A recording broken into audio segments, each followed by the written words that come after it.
حسبي ربي جل الله ما في قلبي غير الله۔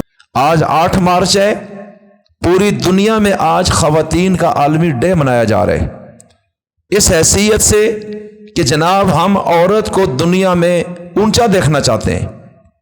میں یہ کہتا ہوں یہ تو 18ویں 19ویں صدی کی کہانی ہے، اس کو چھوڑ دیں۔ اس سے پیچھے جو ہزاروں سال دنیا میں گزرے اس میں یہ یہودی عورتوں کو کیا حقوق دیتے تھے، ذرا وہ چیز کھول کے رکھیں۔ یہ تو 1500 سال سے اسلام جب آیا ہے دنیا میں آخری نبی کے ذریعے، اور اس وقت عورتیں کثیر تعداد میں اسلام کے دامن میں آئیں، غلام، یتیم، بچے، کمزور، غریب، مزدور، پسا ہوا طبقہ، اور اس طرح اسلام کے ساتھ کھڑے ہو گئے کہ 15-20 سالوں میں دنیا کی سپر پاور کو ان لوگوں نے گرا دیا۔ وہ جو ظالمانہ جبرانہ نظام تھے ان کو پاؤں کے نیچے روند کے رکھ دیا، اور یہ جو غلام تھے منڈیوں میں بیچے جاتے تھے، اسلام نے غلامی کو بھی پسند نہیں کیا کہ یہ کوئی اچھی چیز نہیں ہے۔ پوری دنیا میں انسانوں کو بیچا اور خریدا جا رہا ہے۔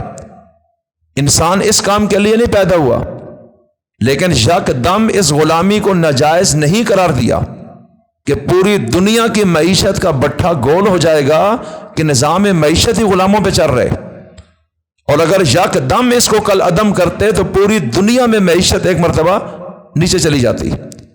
تو اسلام نے یک دم بین تو نہیں کیا، لیکن غلاموں کی آزادی پہ بہت زور دیا ہے۔ اگر کسی سے قتل ہو جائے، قتل کے کفارے میں، قتل کی کئی قسمیں ہیں جس میں کفارے میں غلاموں کی آزادی کا بھی ذکر قرآن میں ہے۔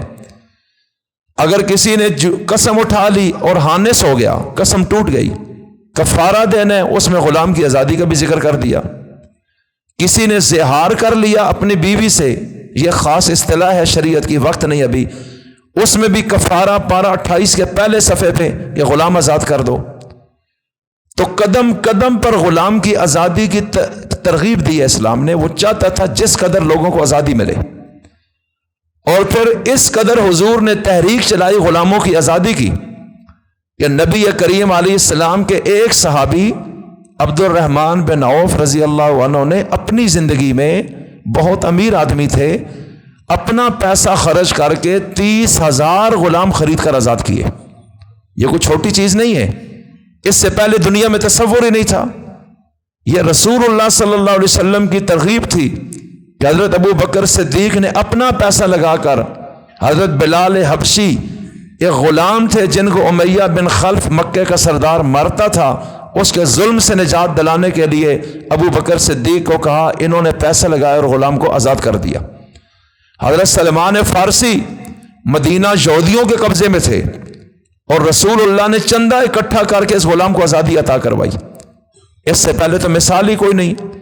تو یہ غلام، یہ گرے ہوئے پسے ہوئے لوگ، جب انہوں نے دیکھا کہ ہمارا مسیحا صرف اور صرف دین محمدی ہے، یہ لوگ ہمیں انسان سمجھتے ہیں، یہ ہمارے حقوق کی جنگ لڑتے ہیں، ہم پر ظلم برداشت نہیں کرتے، یہ ظلم و جبر کے سامنے کھڑے ہو جاتے ہیں، یہ ظالموں کے گریبان کو پکڑتے ہیں، اور یہ اپنا پیسہ خرچ کر کے ہمیں کھلاتے پلاتے اور پہناتے ہیں، لہٰذا یہی حق ہے اور ہم اسی کو تسلیم کریں گے۔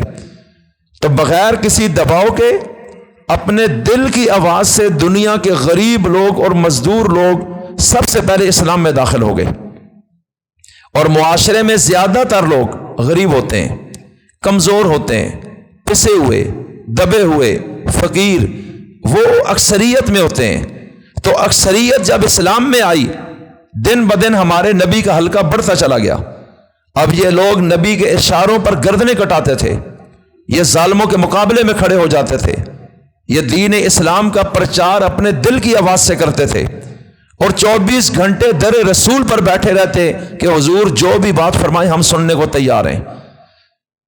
تو پھر اس وقت انہی لوگوں نے، آپ دیکھ لیں، مکہ کی چودراہٹ کا چند سالوں میں خاتمہ کر دیا، ورنہ جو بڑے بڑے سردار تھے وہ تو غلامی رسول میں بہت دیر سے آئے۔ ابتدا آپ پڑھ لیں، اب اسلام نے کیا عزت دی غلاموں کو، کس قدر اونچا کیا، آپ ذرا اس پہ غور کریں۔